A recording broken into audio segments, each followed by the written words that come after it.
પરેશાન કરે તેવી સંભાવનાઓ છે, કેમ કે અરબ સાગર હજુ પણ સક્રિય છે। દક્ષિણ ભારતની અંદર ઈશાનનું ચોમાસું ચાલી રહ્યું છે, એમાં અરબ સાગરનું એક સાયક્લોનિક સર્ક્યુલેશન છે એ ગુજરાતની નજીકથી પસાર થાય તેવું એક અનુમાન છે, જેને કારણે 25 ઓક્ટોબરથી લઈ અને 2 નવેમ્બર સુધી રાજ્યના અલગ અલગ વિસ્તારમાં માવઠાના વરસાદ પડે તેવી શક્યતાઓ છે।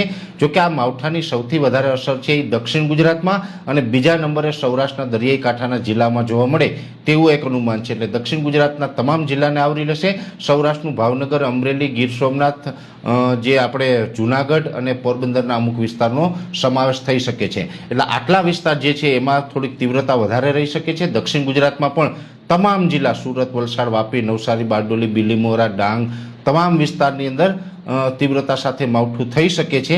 એ સાથે બીજા વિસ્તારો હશે એમાં પણ માવઠાની શક્યતાઓ છે।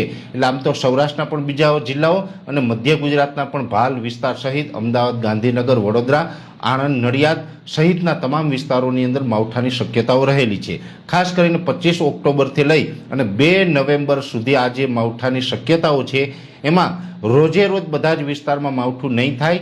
કોઈ દિવસ એક વિસ્તારમાં હશે તો કોઈ દિવસ બીજા વિસ્તારમાં હશે, અલગ અલગ રીતે છૂટાછવાયું માવઠું થતું રહેશે।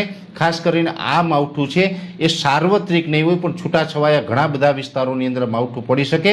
ઘણા બધા